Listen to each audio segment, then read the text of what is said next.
देवी भागवत महापुराण है। ये तो कलुषित हृदय वालों को भी पावन कर देती है। केवल माँ की आरती कर लेने से, माँ के सामने घंटी बजा लेने से आपका कलुषित हृदय पवित्र नहीं हो जाएगा। जो कपट भरा है हृदय में, उसको तो दूर करना पड़ेगा। वो भी कुछ सत्कर्म करके, इन हाथों से कुछ अच्छा कर्म करके, ना कि देख लिया कि कथा चल रही है, कानों में आवाज तो साउंड से भी जा रही है चारों तरफ, उसी आवाज को सुन के कल्याण हो जाएगा। तो मैया ऐसा नहीं है। मेरा हाथ जोड़ के निवेदन है आप सबसे, मेरी माँ हो आप। कभी जीवन में भूल करके भी ऐसा कोई कार्य मत करिएगा जिससे किसी भी प्राणी के हृदय को आघात पहुंचे। आप बहुत अच्छे हैं, कथा सुनते हैं, जीवन में कथा सुनो, फिर उसको जीवन में धारण करो। और आज हम यही सुनेंगे। हम सब जानते हैं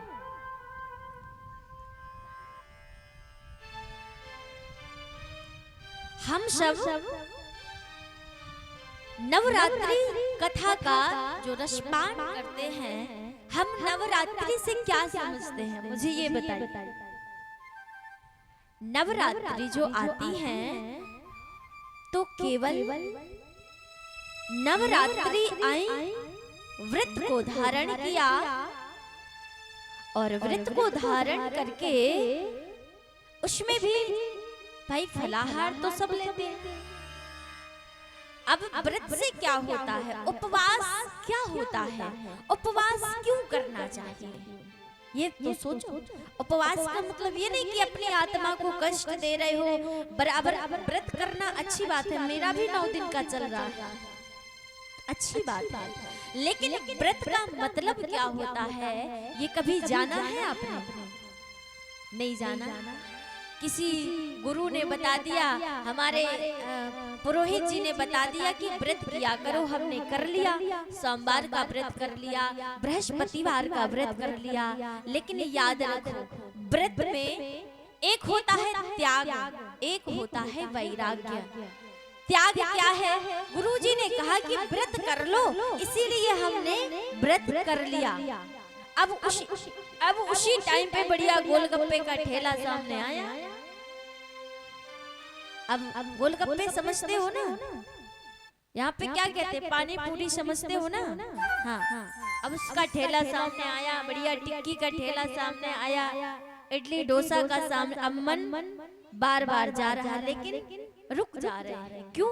बोले गुरुजी ने कहा था कि व्रत रखना है।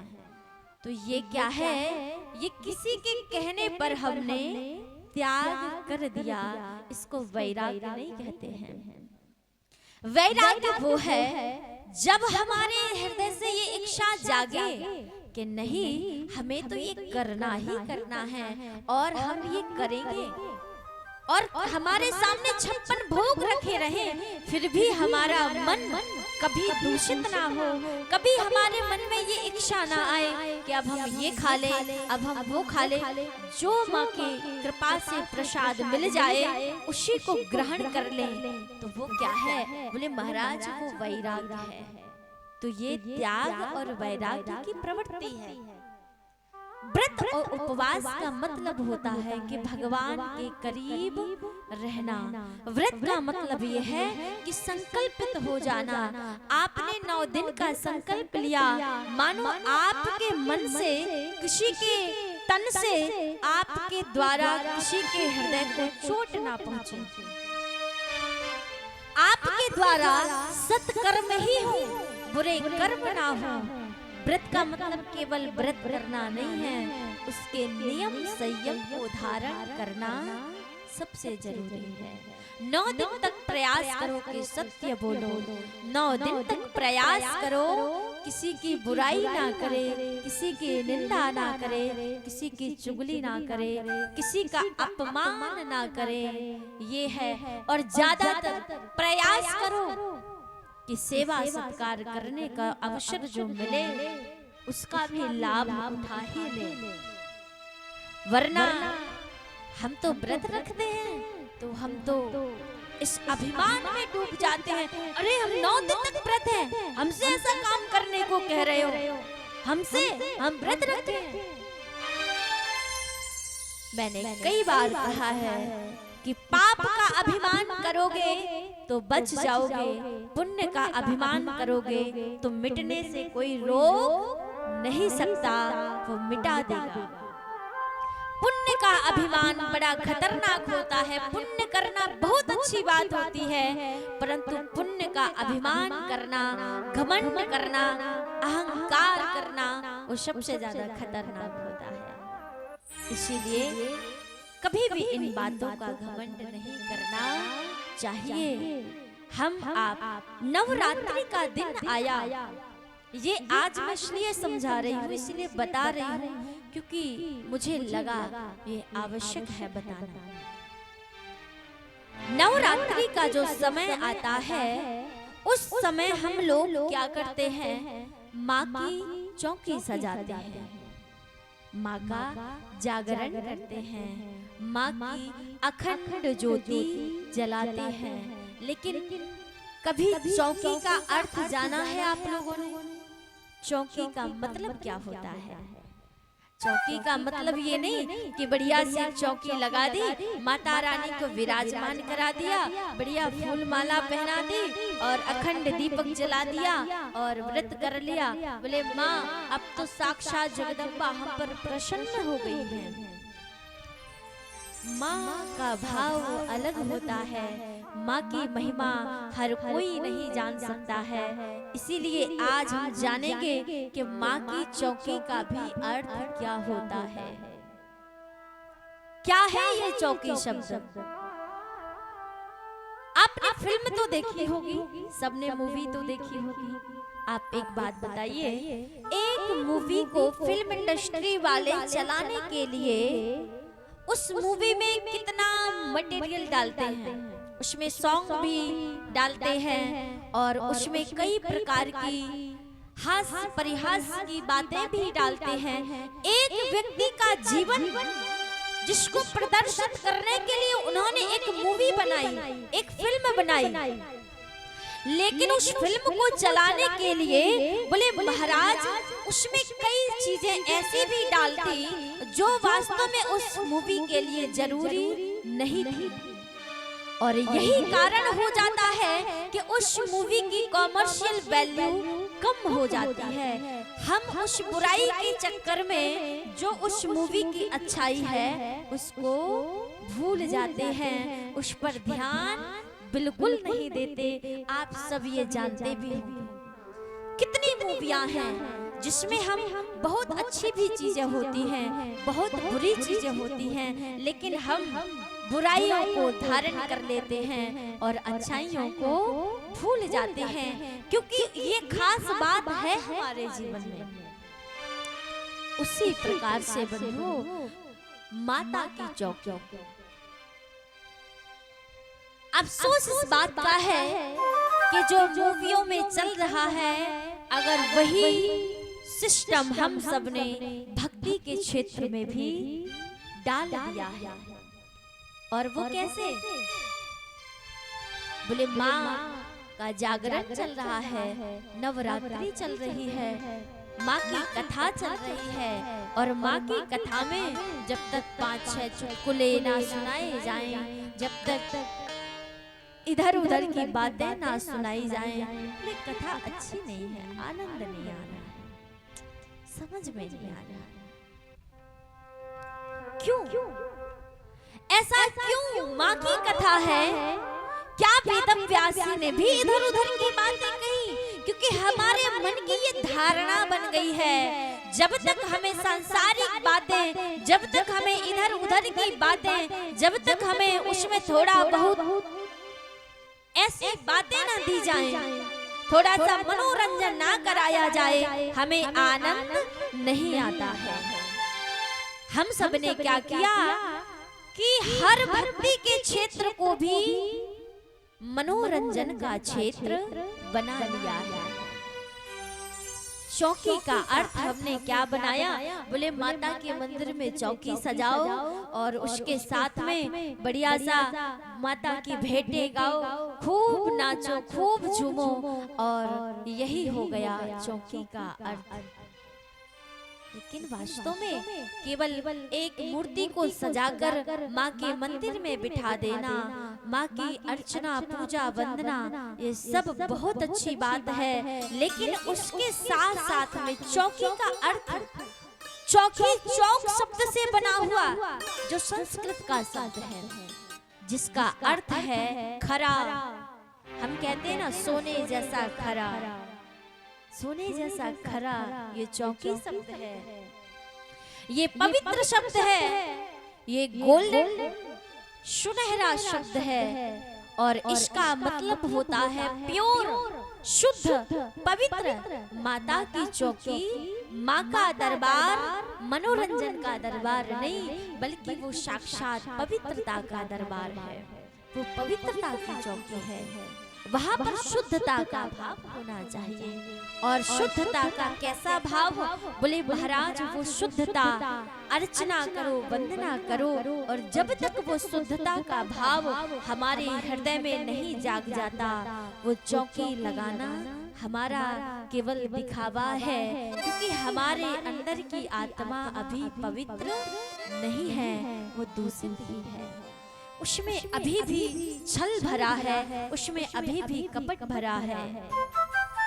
इसीलिए केवल यही चौकी का अर्थ नहीं है। मेरे गुरुदेव कहते हैं कि 100 बार कथा सुन लो, लेकिन जब तक इस आत्मा को पवित्र नहीं करोगे, इस आत्मा को शुद्ध नहीं, आत्मा क्या है बताइए? आत्मा को शुद्ध करना, पवित्र करना, मतलब हमें निश्चल भाव हो जाना। बस अब हम ये जान गए हैं कि इस जगत में आत्मा में ही परमात्मा, उस जगदम्बिका का निवास है। जागरण कराते हैं हम नवरात्रि में, रात्रि के अंधकार में हम क्या कराते हैं? जागरण। रात्रि का मतलब होता है अंधकार से भरा हुआ, और जागरण का मतलब प्रकाश, माँ की ज्योति को जलाना और साथ में जागना भी। ये क्या है? बोले महाराज, जागरण का अर्थ है कि माता का सुंदर, जैसे माँ के जागरण से हम सब उस नवरात्रि में अंधकार में भी प्रकाश की ज्योति जगाते हैं। एक बार यहाँ पर एक बड़ी प्यारी सी कथा आई। ब्रह्मा बृहदारण्य उपनिषद में एक प्रसंग आता है, और वो प्रसंग क्या आता है कि एक बार याज्ञवल्क्य और जनक राजा में संवाद हुआ।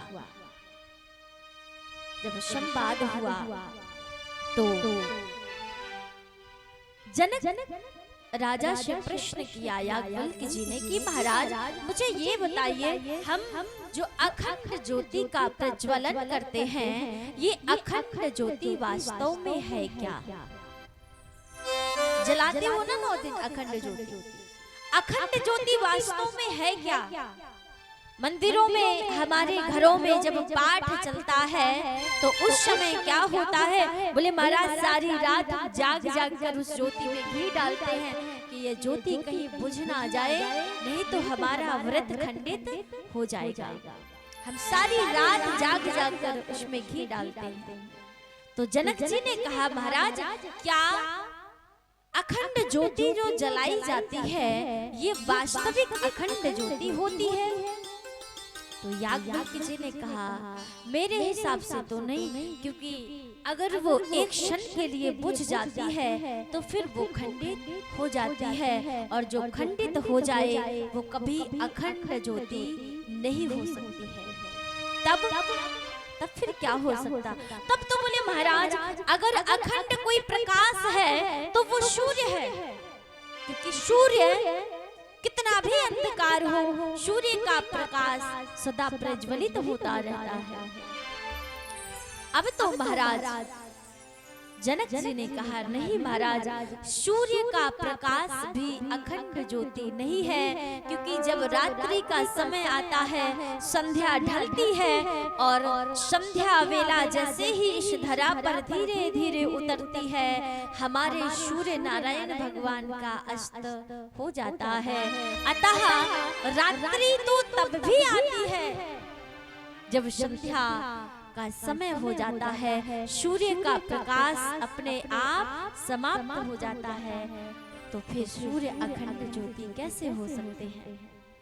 तो बोले महाराज, तो निश्चित ही चंद्रमा एव वशते ज्योतिर्भवति, तब तो फिर चंद्रमा ही अखंड ज्योति है, क्योंकि चंद्रमा तो रात में भी प्रकाश प्रदान करते हैं। तो महाराज उस समय याज्ञवल्क्य जी ने जब ये प्रश्न किया तो जनक जी ने कहा, महाराज चंद्रमा भी अखंड ज्योति नहीं है, क्योंकि जब चांद का प्रकाश घोर रात्रि में होता है, सूर्य की पहली किरण का आगमन होता है और चंद्रमा का प्रकाश लुप्त हो जाता है, फिर दिन में हम चांद को देख नहीं सकते। हम कैसे कह दें कि चंद्रमा अखंड ज्योति है? तब तो महाराज याज्ञवल्क्य जी प्रसन्न हो गए और वो जान गए कि महाराज जनक जी कोई साधारण नहीं है। महाराज जनक, हम जान गए कि आप परम ज्ञानी हैं, इसीलिए अब मैं आपको बताता हूँ। बोले महाराज, तो इसके बाद क्या अग्नि भी है? क्योंकि अग्नि जो सदा प्रज्वलित रहती है।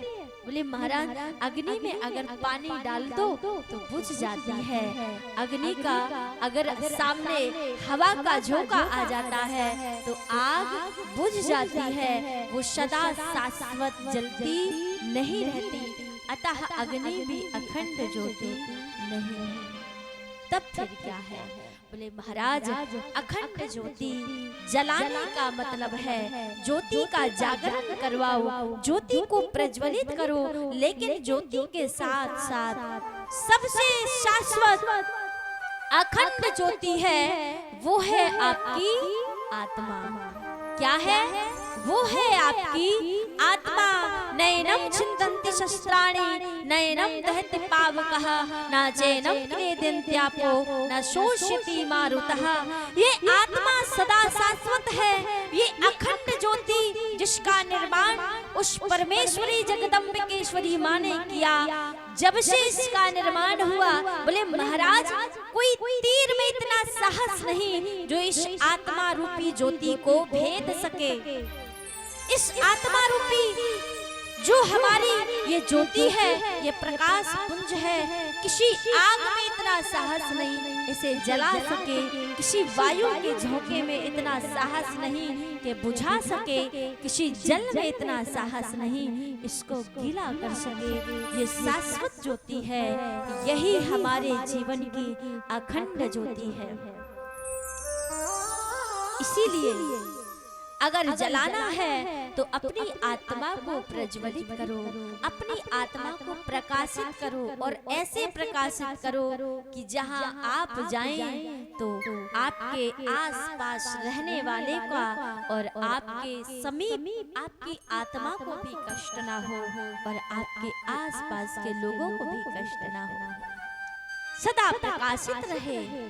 जागरण का मतलब ये नहीं कि रात में बढ़िया से ढोल नगाड़े बुलवाओ, रात में बढ़िया से नाचो गाओ झूमो, नोटों की बरसात करो। आज की डेट में यही तो बचा है जागरण। और क्या है, कितनी जगह आप नवरात्रि का समय चल रहा है, जाकर देखो कहीं। जागरण का मतलब हमने यही बना लिया है कि बस भजन गाओ, रात भर हम लोग मेहनत करते हैं, मानो मजदूरी करते हैं, और केवल इसलिए क्योंकि नोटों की बरसात के लिए हम उन भेंटों को गाते हैं। ये जागरण का मतलब नहीं है।